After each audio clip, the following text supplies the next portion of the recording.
Hi guys, welcome back to my channel. How are you all doing and how are you enjoying the new year? How are you finding this new year, guys? I am back with another amazing video I know you all are going to love. In today's video, I'm not going to be doing a reaction on a song, but I'm going to be reacting on Philippines history. You guys know I so much do reaction on Filipino songs and I really love these people. I just want to learn more about them. I want to know more about the Philippines. You know, the Philippines are really nice people. If you get to know them, they are kind-hearted people. In today's video, I'm going to be doing a reaction on the Philippines-Israel military miracle. Let's watch this video, okay, and react on it. If you're new to this platform, you love my reaction, you want to see this kind of reactions video in 2024, let me know in the comment section. And if you have any suggestion for me, let me know all in the comment section, okay? So without wasting much of your time, let's watch this video and see the miracle they're talking about, okay? Amongst the most important military partners of the Philippines has always been touted the United States, or at times, its neighboring countries, the ASEAN Union. However, there is one that has seen little or no attention at all: Israel. Yes, the tiny country in the Middle East has actually been an important partner of the Philippines when it comes to defense equipment. For those who may not be aware, Israel has always been, after all, a nation focused on military innovation. A land often mired in conflict, Israel had no choice but to be ahead in the arms race. So when the Philippine government started searching for partners to help modernize its military, Israel emerged as a strong contender. But to understand further, let us go ahead and discuss what these devices are. So what exactly are the Philippines and Israel exchanging in this partnership? Great question. It's not just about shaking hands and signing papers. It's about state-of-the-art military hardware. Firstly, let's talk about tanks. For the longest time, the Philippine military has been using armored vehicles that were outdated or repurposed from other types of machinery. But now, the tables are turning. According to several reports, the Philippine Army will receive 30 new Israeli-made light tanks. These are manufactured by Elbit Systems Landsabra Escad, which is an acquisition part of That's huge. That's huge, you know? Wow.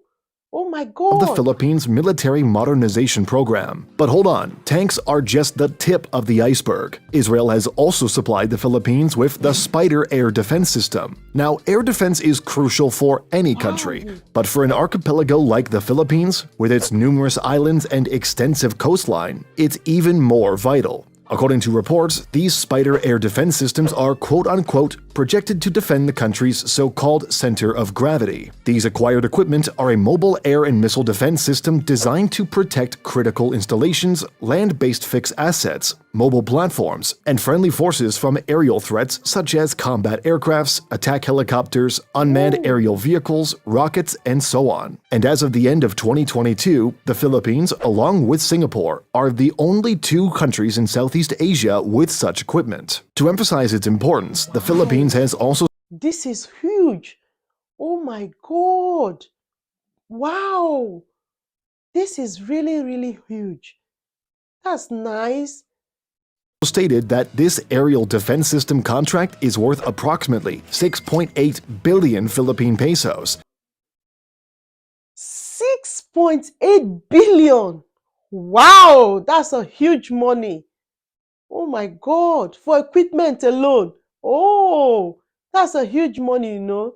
Signed with the Israel Ministry of Defense and Rafael Advanced Defense System. Now, there's more. Alongside tanks and air defense systems, Israel is helping the Philippines in the maritime domain. The Philippine Navy has often been the least modernized branch of the country's military, but that's changing. An article published by Esquire Mag has said that Israel has turned over a shipyard to the Philippines. This shipyard, which they used in the Philippines, had created missile boats. Now, through Israel Shipyards Limited, the Philippines Navy will be able to create their own warships, particularly the Shaldag Mark V Fast Attack Indicator Craft Missile. A monumental feat, yet it is not the only significant Navy-related news for really huge. This is nice. Oh my God. You see, the Philippines helping the Israel and the Israel are now helping them as well, which is very good. That is what life is all about. This is what life is all about. And this is very nice. Let's keep There is on. also other important news out there, and to just summarize what these are, Israel has helped supply the Philippines Navy with radar systems, electro-optics, and even naval missile boats, which according to official reports cost approximately 10 billion pesos for 2 fast-attack interdiction craft missiles. So what do these hardware upgrades mean for the Philippines? Well, for starters, these drastically improve the country's defense capabilities, but they also serve a broader strategic purpose. With this new hardware, the Philippines can assert itself more confidently on the regional stage, whether it's dealing with territorial disputes or participating in international naval exercises. Now, we've established how essential this military hardware is for the Philippines, but it's not a one-way street. Israel gains something valuable from this partnership as well. Israel's defense industry is one of the most advanced globally, but it's not all about domestic use. They are also one of the world's leading arms exporters, and tapping into the Philippine market gives them a firmer foothold in Southeast Asia. Don't forget, this cooperation extends beyond just buying and selling. Both countries are keen on technology transfer and joint training exercises, enhancing each military's effectiveness. It's like a give-and-take relationship that benefits both parties substantially. We've talked about the hardware, so let's shift our focus to strategy. When the Philippines and Israel shake hands on defense deals, the world takes notice. That's because this isn't just a partnership in a vacuum. It's happening in a world where alliances are shifting, and old foes are reconsidering their stances. First off, this alliance changes the game for the Philippines' regional relations, particularly with China. The South China Sea dispute has always been a contentious issue. The improved military capabilities could offer the Philippines a stronger position in negotiations and potentially alter the dynamics in the region. It's not about showing off military might, it's about leveraging this newfound strength for diplomatic gains. With more advanced military hardware, the Philippines could better safeguard its interests and protect its sovereignty. But what does Israel gain strategically? Well, the Middle East is a hotbed of geopolitical tensions. Israel often finds itself isolated due to its complex relationships with its neighbors. So by branching out to nations like the Philippines, Israel diversifies its diplomatic and military ties, reducing its dependence on traditional Western allies. This could offer Israel some breathing room and additional options when navigating its complex geopolitical landscape. We should also consider the U.S. angle. The United States has been a long-standing ally of both Israel and the Philippines. So, how does it feel about this partnership? It's a mixed bag. On the one hand, stronger Philippine military capabilities, aided by Israel, can support American interests in maintaining a balance of power in the Asia-Pacific region. But on the other hand, it could also raise concerns about the U.S.'s role as the primary defense supplier to the Philippines. Lastly, let's not forget the impact on international arms trade. As the Philippines diversifies its sources for military hardware, other nations in the region may take note. This could open the door for Israel to establish further ties with other Southeast Asian nations,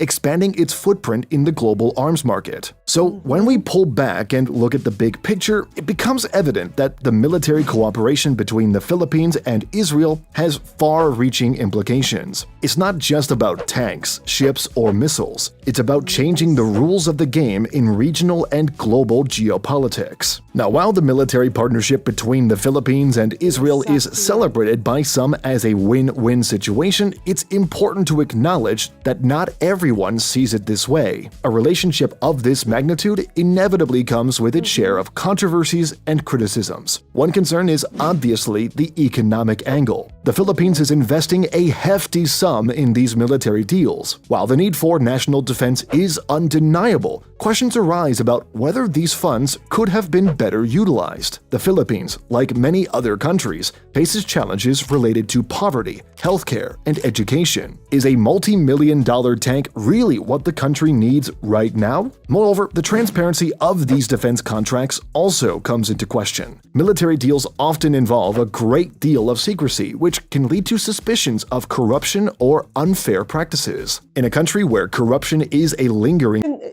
So getting this deal and getting your country ready for anything that might come up is very, very important in any country. You can't have a country with no military, or you have military with no equipment to defend the country. To me, I think the deal is good. I know education, hospitality, and all that is also good as well, but I think it's a step, one step at a time. So achieving this, they'll move to another one again. Let's just keep watching. I'm loving this. Issue. The lack of complete transparency in such significant deals can fuel skepticism among the public. So while the military partnership between the Philippines and Israel offers many strategic advantages, it also presents ethical, economic, and transparency issues that are hard to ignore. These controversies aren't just whispers in the corner, they're integral to the discourse surrounding this partnership and will likely shape its future. The evolving defense relationship between the Philippines and Israel shows promise, but like any partnership, it faces its own set of challenges and questions about the future. One of the many considerations here is the ever-changing geopolitical landscape. Both nations have complex relationships with neighboring countries and global superpowers, and a shift in these relationships can significantly impact their alliance. We also need to consider the domestic implications of this alliance. Future Philippine administrations may have varying stances on defense priorities, alliances, and military spending. This could mean changes in the types of equipment purchased, the scale of investment, and even the terms of the partnership itself. Then there's the issue of sustainability. Military technology is not a one-time investment. It requires ongoing maintenance, training, and potentially upgrades. Can the Philippines sustain this financially over the long run? And if not, what would that mean for the country's defense capabilities? And finally, as both nations move towards cementing this partnership, the need for public discourse becomes vital. As we've seen, there are significant controversies and criticisms associated with these military deals. The role of public opinion in shaping and scrutinizing such strategic partnerships cannot be understated. For this alliance to be sustainable and beneficial for both parties, it needs the backing of their respective populations, achieved through transparency, dialogue, and education. In conclusion, the future of the Philippines-Israel military economy is an open book filled with both opportunities and uncertainties. How each country navigates the complex maze of geopolitics, ethics, and public opinion will determine the ultimate success or failure of this evolving partnership. But anyway, do let us know what you think. Thanks for watching. This is really, really huge, you know. It costs a lot of money to maintain the military, honestly. You get equipment for them. You don't just end there. You train them to be able to use the equipment. And at the same time, you maintain those equipment, because if you don't maintain them, they are going to worn out. You understand? So it costs a lot of money for the Philippines to invest on this military of a thing. It costs a lot of money. I know there are a lot of protests about school and hospitality. I think to me, it's one step at a time. You understand? You always fight the government. The government are not right all the time. So we will always fight the government for them to do what we want. But I think getting your country ready for things like this, for the rainy days, is so important, because you never can tell what will happen. You might wake up the next morning and then something begin to happen, and then your country don't have nothing to protect its own citizen. So to me, it's a step, it's a progress, and a welcome development that is very nice. But let me know what you think about this particular video in the comment section, okay? Let's have a conversation down there. If you like this video, you want to see more of this kind of video, if you love my reaction videos, please subscribe, okay? Let's become one big family. Don't forget to click the bell icon so you don't get to miss out each time I bring another interesting video like this your doorstep. Remember, guys, I love you all.